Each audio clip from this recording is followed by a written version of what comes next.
a millionaire pretended to be a maid to meet her fiancé's family, and what she discovered changed her destiny forever. The morning sun bathed the skyline in gold as Emily Morgan stood at the top floor of her sleek glass office, staring out over the city that had once chewed her up and spit her out. Now she owned a piece of it. As the youngest female CEO of a multi-million-dollar tech firm, Emily had built her empire on gut instinct, relentless work, and a sharp sense of people. But love, that was a different game entirely. James Anderson had entered her life like a calm after a storm. Charming, warm, seemingly untainted by the entitlement that usually came with old money. His family was one of those polished names, the Andersons, always linked with charitable galas, clean energy initiatives, and magazine covers that touted them as America's most ethical family.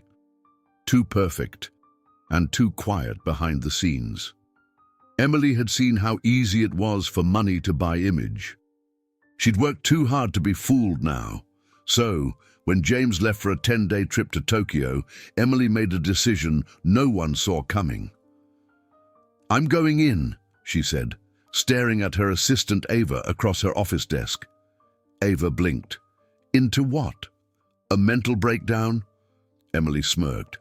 "Into the Anderson estate, as a maid." Ava leaned back, processing the statement. "That's either the most brilliant or the dumbest thing you've ever said." "Probably both," Emily said, "but I need to know. I can't build a future with someone if I don't know what shaped him. I need to see the truth, not the version served on a silver platter." Within 48 hours, the plan was in motion. Ava had contacts, shady, resourceful, and loyal. A forged ID, a new resume under the name Ellie Monroe, and a wardrobe of plain, practical uniforms were assembled. Emily had her long chestnut hair dyed a muted dark brown and chopped just below her shoulders. Her usual sharp suits were traded for worn sneakers and thrifted clothes. Makeup-free, she looked less like the tech mogul who graced Forbes covers and more like a young woman trying to get by. The Anderson estate was a sprawling mansion nestled in the hills just outside the city, all manicured gardens, intimidating gates, and silence. The kind of silence that screamed money. When Emily arrived at the back service entrance, a tight-lipped housekeeper named Greta ushered her in without much of a greeting. Greta handed her a list of rules and a schedule, then gestured vaguely toward the east wing. "Margaret is expecting you," Greta said, not bothering to make eye contact. Margaret Anderson, the matriarch of the family, was everything Emily had feared. Regal in the way only old wealth could be, with icy blue eyes and a voice that dripped with condescension, she inspected Emily like she was judging a fruit at a market. "You're the new help?" Margaret asked, arching a brow. "Yes, ma'am," Emily replied, keeping her tone submissive. "You look young. Have you cleaned silver before? Polished crystal?" "Yes, ma'am," Emily lied. Margaret stared at her for a long, uncomfortable moment. "You'll start in the morning room. Robert likes his space untouched. Don't speak unless spoken to." Her husband, Robert Anderson, made only a brief appearance. He crossed the hall, glanced at Emily, and gave her the kind of look reserved for furniture or background noise, as if she wasn't even there. Perfect, Emily thought. This was exactly the kind of access she needed. Later that afternoon, while dusting the staircase banisters, Emily heard a soft voice behind her. "You're new, right?" She turned to see a young woman about her age in a neatly pressed uniform and an easy smile. Her name tag read Rachel. "Yeah," Emily replied. "Ellie. I'm Rachel. Been here for almost 2 years," she said, offering a hand. "First week's the hardest. You'll get used to being invisible." Emily shook her hand and smiled. "Thanks." They worked side by side for the rest of the day. Rachel was kind, grounded, and spoke with a quiet resilience. She mentioned wanting to go back to school someday, maybe nursing or teaching, but tuition was out of reach. Her story struck a chord. Emily had been there once, struggling, unnoticed, underestimated. When the day ended, Emily was shown to her room, a small, dim space in the basement with a single bed, a dresser, and a tiny window near the ceiling. She sat on the bed, her body aching in ways her usual desk job never caused. The silence in the room pressed in on her heavier than she expected. What am I doing? She stared at the ceiling, trying to slow her racing thoughts, pretending to be someone else, lying to people who trusted her, even if that trust was shallow. Putting herself back in a world she fought so hard to leave. But somewhere upstairs, Margaret Anderson was sipping imported tea, convinced her staff didn't matter. Robert was likely on a call, negotiating some deal while turning a blind eye to his own home. Rachel was folding sheets, dreaming of a different life. And James, thousands of miles away, had no idea the woman he loved was sleeping in his basement. Emily closed her eyes and whispered to herself, 10 days, I just need 10 days. She didn't know it yet, but those 10 days would unravel everything. By the third morning, Emily's back ached in ways she didn't know were possible. The glamour of her penthouse life felt like a fever dream as she scrubbed a marble floor on her knees, the faint scent of bleach clinging to her skin. Her hands, once manicured and rarely idle, were now cracked and dry. Every creak of the Anderson estate echoed like judgment. This was no mere act of disguise. This was immersion. Margaret was a master of subtle cruelty. She never raised her voice, never cursed. That would have been too vulgar. Instead, she wielded words like a scalpel, cutting with elegance. I see Ellie is still struggling to fold linens properly, she'd remark within earshot. I suppose competence is no longer a prerequisite these days. Robert, in contrast, barely acknowledged Emily at all. His presence came with silence, a kind of looming energy that shifted the air in the room. He never said hello, never said thank you. And when the staff crossed his path, they disappeared into themselves, like shadows retreating from the sun. Rachel, however, was a flicker of light in the dim corridors of the mansion. She helped Emily navigate tasks, warned her which rooms not to linger in, and quietly shared little pieces of her life, her dream to study, her mother's health issues, the way she sometimes saved her lunch just to bring leftovers home. She used to work here too, Rachel whispered one afternoon while they polished antique silver in the dining room. My mom, but she left a long time ago. Emily glanced at her. Left. Rachel hesitated. Something happened. They said she took something that wasn't hers, but I know she didn't. They ruined her reputation. We lost everything. She never talks about it now. Emily felt her stomach twist. She wanted to ask more, but Rachel's eyes were already back on the silver, her mouth closed tight. The silence said more than the words ever could. The deeper Emily sank into this world, the more she began to notice cracks beneath the polished surface of the Anderson legacy. A conversation between two maids cut off the moment she entered the laundry room. Whispered complaints that vanished mid-sentence. Records that didn't add up. She noticed a payslip pinned to a corkboard, only to see it gone the next day. A young gardener named Liam seemed constantly nervous, flinching at sudden noises. Greta, the senior housekeeper, barked orders like she'd been trained in a military academy, her eyes always darting to the windows, as if afraid someone might be watching. They weren't lazy. They weren't ungrateful. They were afraid. The Andersons to the public were progressive royalty. But inside these walls, they were rulers, and everyone else, subjects. Emily took mental notes, patterns, names, times.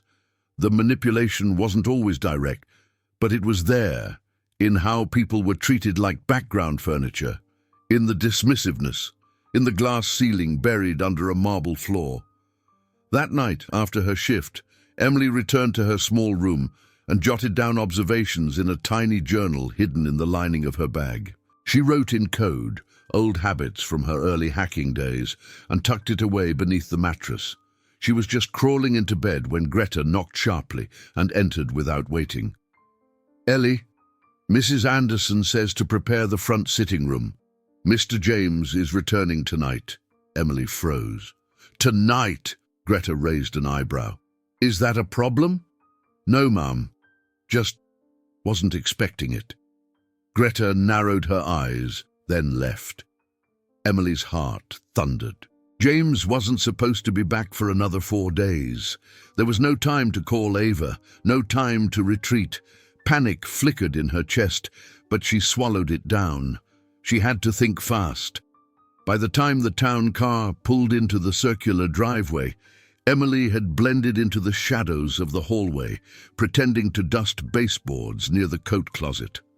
She heard the car door open, heard footsteps, a low, familiar voice. James. She pressed herself against the wall, heart pounding, barely breathing. "Margaret," he said warmly as he stepped into the foyer. "Good to see you." "My boy," she cooed. "We missed you. There's tea in the solarium." "How's everything been here?" James asked as they walked past. "Oh, the usual," Margaret replied. "We've had a new girl start. Quiet thing. A bit rough around the edges." Emily caught a glimpse of him as he passed. The same gentle face she knew, dressed in a charcoal coat, hair a little longer, smile softer than she remembered. He didn't look her way. Good. But just as she thought the moment had passed, he stopped. His brow furrowed slightly. He turned his head, scanning the hallway behind him. Emily ducked lower, her face obscured, hand trembling around the cloth she held. "Something wrong?" Margaret asked. He shook his head slowly. "No, just thought I saw someone I recognized." Emily kept her eyes down, forcing her breath into quiet, shallow puffs. She waited until their footsteps disappeared, then slipped into the nearest side corridor and leaned against the wall. That was too close. Much too close. The next morning, Emily moved with more caution than usual. James was back, and the energy in the house had shifted. Staff moved quicker, straighter, with heads bowed lower. Even Margaret wore a softer expression around her son, though it seemed more like performance than affection. Emily kept to the shadows, scrubbing the breakfast nook and avoiding main corridors where James might appear. Still, she felt his presence like static in the air. That afternoon, she was polishing the brass handles on the parlor doors when she heard footsteps approaching from the gallery. She didn't look up, not right away, but his voice stopped her hand. "Hey, you're Ellie, right?" Her chest tightened. Slowly, she looked up. James stood a few feet away, dressed casually in jeans and a sweater, with a curious look in his eyes. Not flirtatious, just puzzled. "Yes," she said, keeping her voice light and her eyes down. "Sir?" He chuckled. "Please don't call me that. I feel like my father when people do that." She allowed herself a small, nervous smile, but said nothing. "I don't think we've met properly," he continued. "When did you start here?" "About a week ago." "Huh," he said, crossing his arms. "That's odd. You seem familiar. Have we met somewhere before?" Emily fought the flush rising to her cheeks. "I don't think so, sir." James tilted his head. "Your voice. There's something about it." She stepped back. "Maybe I just sound like someone you know." He laughed softly. "Maybe." A long pause stretched between them. James looked at her for a moment longer, then, without warning, the warmth in his eyes faded a little. He stepped aside. "Well, welcome. Don't let Margaret scare you off," he added with a wink. Emily nodded, heart still thundering as he walked away. She finished polishing the door, or at least pretended to. Her hands were shaking too much to be effective.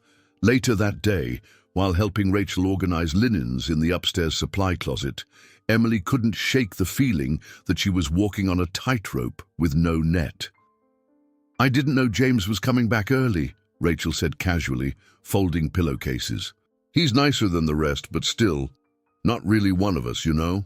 Emily hummed in agreement. Did you notice he kept looking at you? Rachel teased. Like, really looking. Emily gave her a look. I'm sure he looks at all the staff. Rachel smirked. Not like that, just saying, girl. Maybe you have a secret admirer. If only you knew, Emily thought bitterly. That night, the mansion grew quiet early. Most of the household retired before 10, but Emily had no plans to sleep, not yet. She had overheard Greta mention a locked utility room in the West Wing, a room no one used anymore. Something in the way she spoke had piqued Emily's curiosity. The Andersons didn't like clutter, so why keep a locked room at all? While the others slept, Emily crept down the narrow corridor, heart pounding with every creak of the floorboards. She found the door, painted the same beige as the walls, barely noticeable. The lock was old, the kind you could jimmy with a credit card and patience. She'd done far worse as a teen. It took her nearly 5 minutes, but the door clicked open with a soft snap. The room smelled of dust and forgotten years. Faint light from a high window revealed boxes stacked high and an old metal filing cabinet against the far wall. Emily closed the door behind her and approached the cabinet.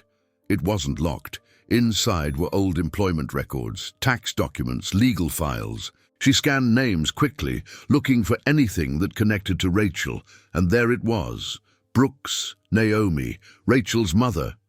She pulled out the file, heart hammering.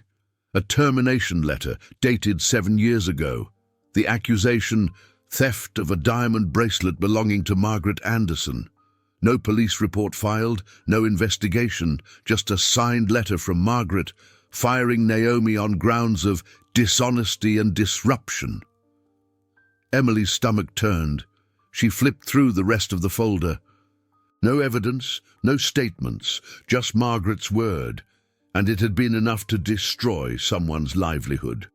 There were more folders, names she didn't recognize, some marked with red tags, all with termination or voluntary resignation scribbled in cold ink. Emily replaced the files and closed the cabinet gently. As she turned to leave, she froze. Footsteps, approaching. No time. She slipped into the narrow space between 2 tall boxes and held her breath. The footsteps passed. Faint, then gone. She waited a full minute before emerging. Quietly, she shut the door behind her and slipped back through the hallway. By the time she reached her room, her mind was racing. The evidence wasn't just about Rachel's mother, it was about a pattern. People silenced, stories erased, a pristine image built on broken backs. Emily sat on the edge of her bed, staring at her reflection in the tiny mirror above the sink. She was here to learn the truth. Now she had it. But what would she do with it? And how much longer could she pretend to be someone she wasn't, especially with James watching her more closely with every passing day? The mansion's silence at night was unnerving, too quiet, too perfect, like even the walls were hiding secrets. Emily moved barefoot through the dark corridor, flashlight tucked under her arm, heart steady but heavy. She knew what she was looking for, what she needed to confirm. The file she'd found the night before was only a thread, and Margaret Anderson didn't strike her as the type to leave just one lie hanging loose. The utility room was colder than she remembered, the musty air thicker. She shut the door softly behind her and made her way back to the filing cabinet. This time, she took her time. She pulled every folder with a red tag, laying them out across the dusty floor, her flashlight sweeping over each label. Naomi Brooks was the first, already familiar, but now she noticed details she hadn't absorbed the night before. The abrupt termination, the lack of an investigation, and most damning, a handwritten note from Margaret. No further inquiry needed. Staff like this always finds a way to betray trust eventually. The words burned. Emily's hands trembled as she flipped to the next file. Luis Delgado, groundskeeper, fired for miscommunication during charity gala preparation. A vague reason. No documentation to support the claim. Margaret's name signed at the bottom of the notice. Another, Janine Myers, housekeeper, let go after conflict with Mrs. Anderson over house rules, and another, and another. Emily sat back on her heels, staring at the pile. The pattern was unmistakable. People of color, women, working-class staff, quiet firings, unsubstantiated claims, every single one linked to Margaret's meticulous signature. The Anderson family empire had been curated from the inside out, not just in polished press releases and curated interviews, but in the destruction of anyone who didn't fit Margaret's flawless narrative, including Rachel's mother. Emily leaned her head against the cabinet, the weight of it all pressing down on her chest. She thought about Rachel, folding linens with tired hands and soft optimism. About the quiet in her voice when she spoke of her mom, how she still clung to the dream of something better. She deserved to know, but would it do more harm than good? Emily knew how truth could destroy, especially when delivered at the wrong time, in the wrong way. She had no idea how Rachel would react, and part of her feared it would break her. She gathered the files, reordering them exactly as they had been. If anyone noticed the disturbance, everything would fall apart.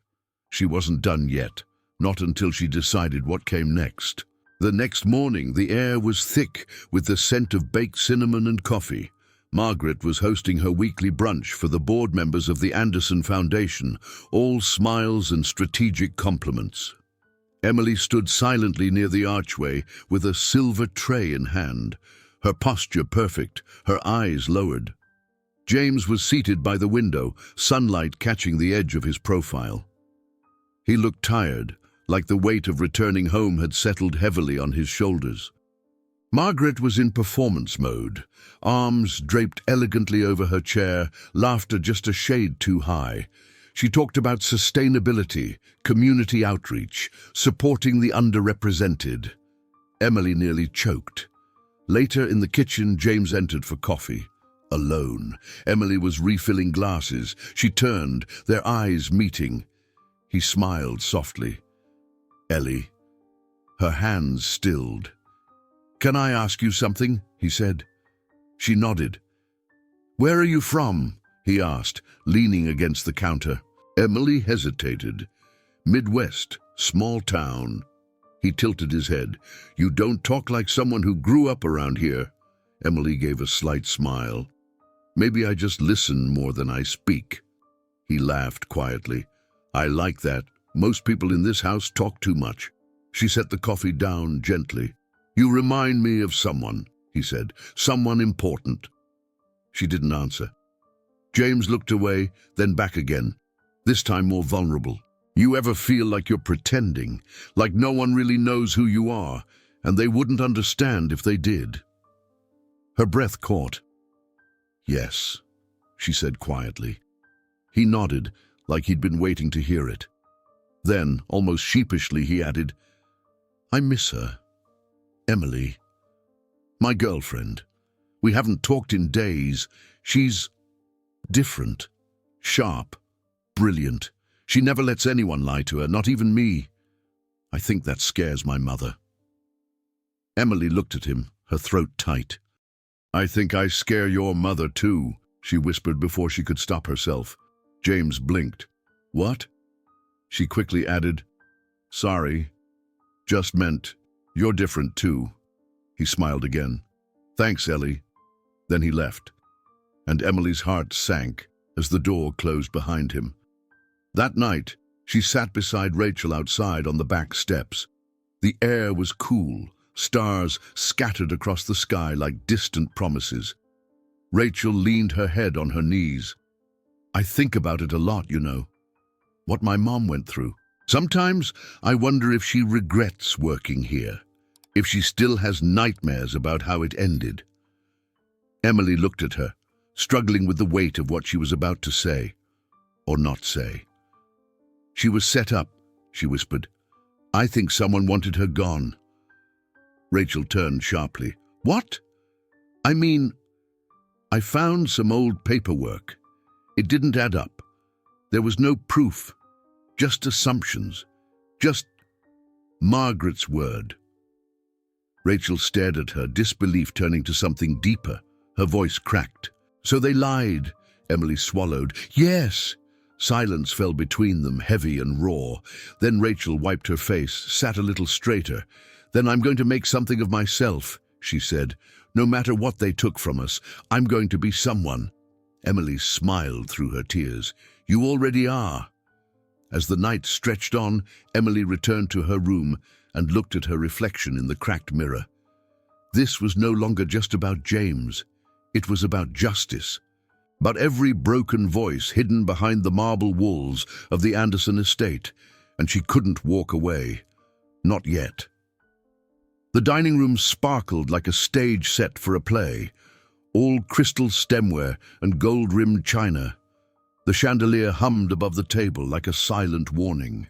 Every surface gleamed, every candle was placed with surgical precision. Emily stood near the sideboard in uniform, her eyes lowered, tray in hand, a ghost in a room full of people who didn't know she wasn't supposed to be there. Margaret Anderson had outdone herself. The guest list included board members from the Anderson Foundation, 2 local senators, the CEO of a green energy company, and the editor-in-chief of a major magazine. They were all there to toast James's early return and, as Margaret put it, to reaffirm the family's commitment to social responsibility. Emily watched it unfold like a well-rehearsed ballet. Every smile was calculated, every anecdote choreographed.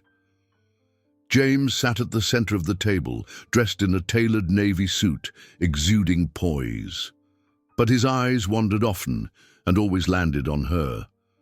Emily tried not to look at him, but it was impossible to ignore the tension building between them. He tilted his head subtly, studying her like a puzzle he couldn't quite solve. Her disguise was still holding. Plain clothes, no makeup, hair tucked under a simple headband. But the more he watched, the more she felt the mask begin to slip. She busied herself pouring wine, refilling water glasses, clearing plates. The conversations floated above her like clouds of insincerity. We recently donated over $1 million to education reform, Robert was saying to the magazine editor. We believe every child deserves a future, no matter their zip code. Margaret nodded gracefully. It's about lifting people up. That's what the Anderson legacy has always been, creating opportunity. Emily nearly dropped the wine bottle. Opportunity. She thought of Rachel, saving pennies from her paycheck, of the stack of termination letters hidden in that storage room, of Naomi Brooks, a life ruined by one lie and a signature. She swallowed the rising nausea and stepped back into the shadows. In the kitchen, Rachel was shaking. They want me to serve dessert. Emily looked at her. Are you okay? Rachel bit her lip. Margaret pulled me aside earlier, told me not to speak to the guests, said my background might make people uncomfortable. Emily's hands curled into fists. What? She smiled when she said it, Rachel whispered, like it was a compliment. Emily's breath caught. That was it. She couldn't let it go any longer. Back in the dining room, dessert was being plated, crème brûlée with imported berries, served on antique porcelain. Emily carried the tray out behind Rachel, her fingers numb. Margaret was in the middle of telling a story about the first foundation gala she ever hosted. And I said, if we're going to lift people out of poverty, we simply can't rely on good intentions alone. We need action, strategy, and discipline. You have to train people how to work hard. Rachel stepped forward to serve a guest, her hands trembling slightly. Margaret caught the motion. "Oh dear," she said in a tone that dripped with condescension. "Do be careful with that china, Rachel. Some things are worth more than others." The room chuckled lightly. Emily's pulse spiked. She walked to the center of the room and placed the final plate on the table. Then she straightened, lifted her chin and spoke, loud and clear. "No, Some people are worth more than your reputation. The table went still. All eyes turned to her. Margaret's smile froze. "Excuse me." Emily removed her headband, then unbuttoned the top of her uniform and let it fall slightly off her shoulders, revealing the silk blouse underneath. One James had once complimented.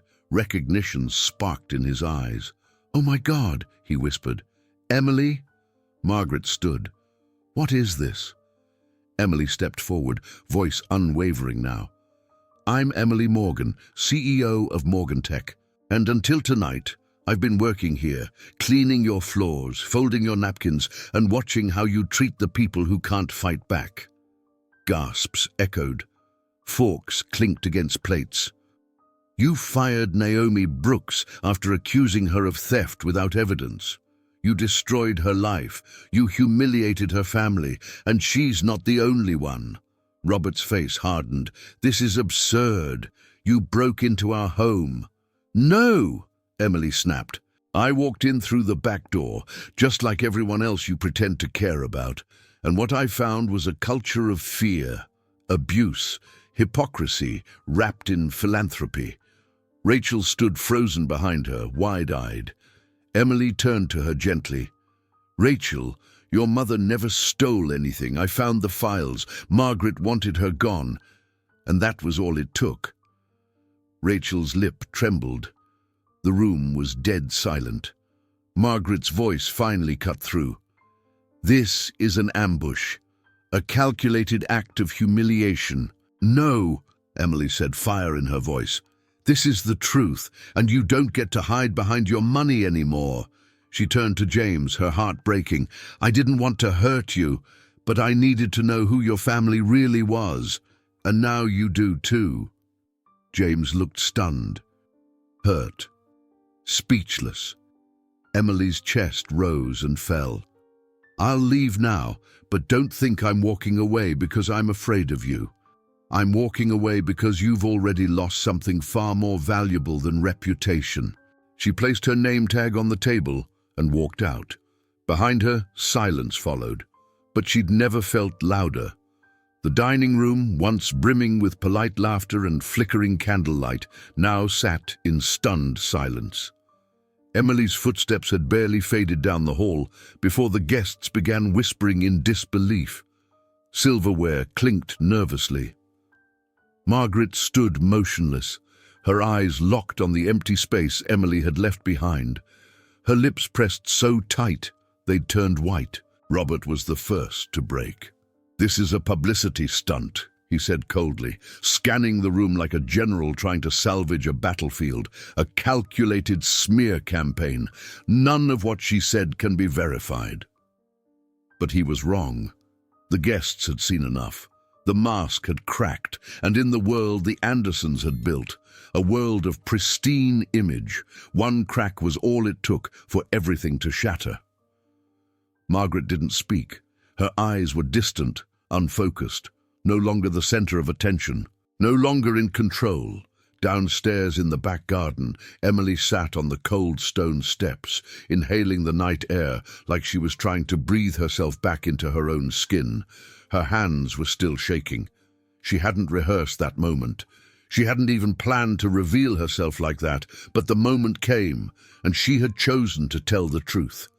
And it had cost her. Rachel appeared beside her, barefoot and trembling, her eyes filled with tears. "Is it true?" she asked quietly. Emily nodded. "I found the file. They never had proof. They didn't even try to find any." Rachel lowered herself onto the step, her arms wrapped tightly around her knees. "I always wondered if maybe my mom really had done it. And I hated myself for thinking that." Emily reached for her hand. "You were just trying to survive. That's what they count on." Rachel broke down, her sobs muffled in the fabric of her sleeves. Emily sat beside her, saying nothing, just letting her cry. After a while, Rachel wiped her face and looked up at the stars. "What now?" "You go back to school," Emily said firmly.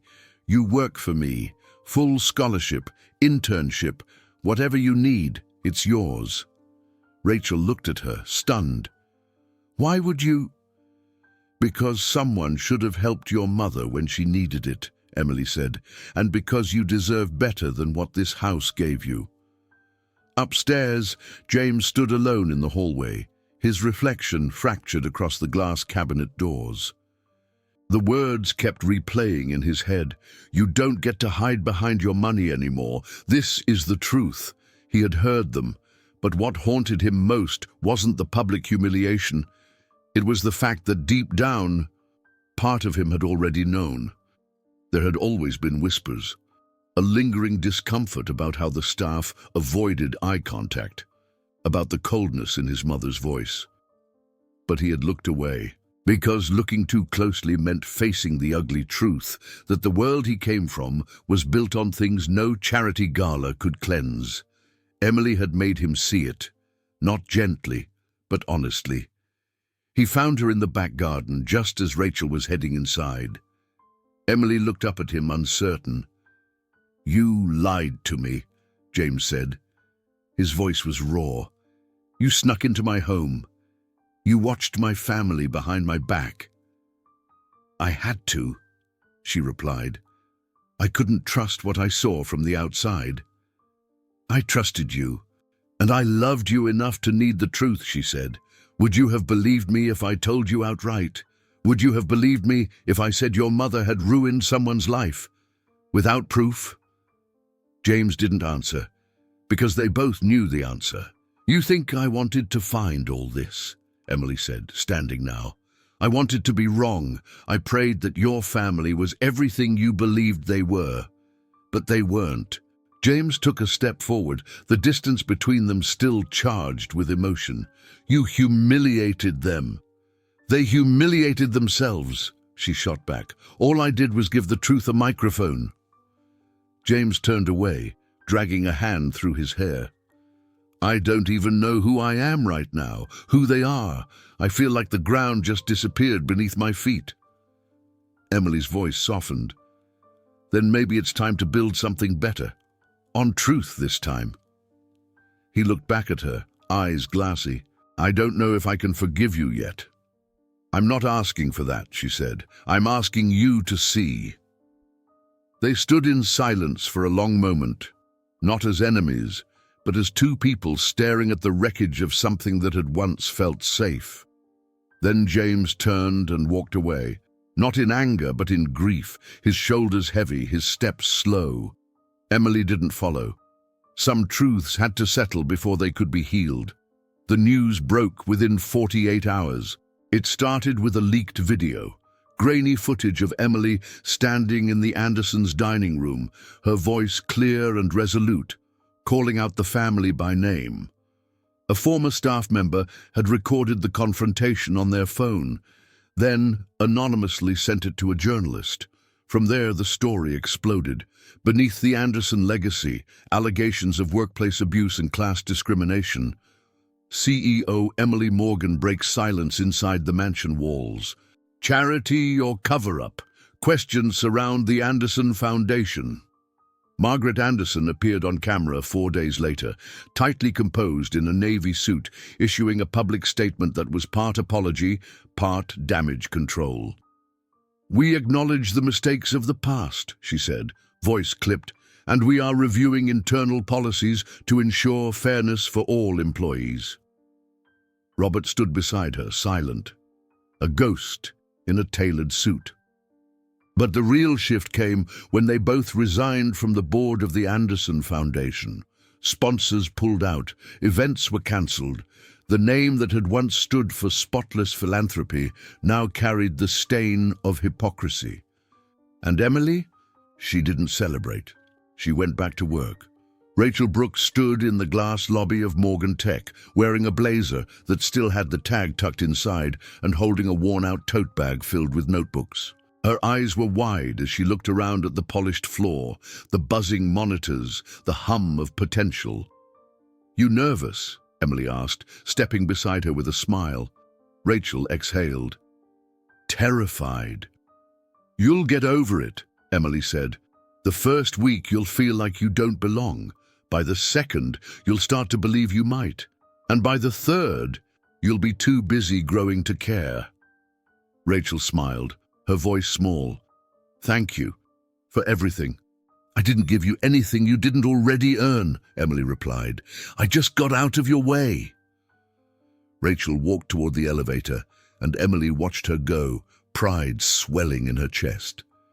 She remembered being that girl, young, uncertain, fighting for a seat at a table where she wasn't welcome. Now she was building her own tables and inviting others in. 2 weeks later, Emily sat alone at a quiet cafe near the city park. The sunlight streamed through the windows, casting soft golden stripes across the table. She stirred her coffee slowly, distracted by the sound of the door opening. James stepped inside. He looked different, not just in his clothes, though he had traded the tailored perfection for something simpler, jeans, a collared shirt with the sleeves rolled up.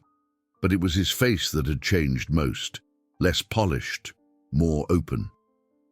He approached the table slowly. Hi, he said. Emily looked up at him. Hi. He sat across from her, eyes searching hers. I've spent the last few weeks questioning everything, my family, myself, why I didn't see it sooner. She didn't interrupt. I stepped down from all the boards. I cut financial ties. I gave up the trust fund. I needed to do it on my own. I needed to be someone else, someone better. Emily studied him quietly.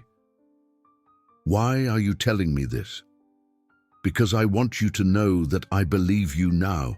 I see it all, and I'm sorry, not just for what my family did, but for not being ready to hear the truth when you tried to give it to me. She exhaled slowly. It hurt. Not because I expected you to choose me over your family, but because I didn't think you'd hesitate. I won't hesitate again. They sat in silence for a long moment. Then, quietly, Emily reached across the table and took his hand.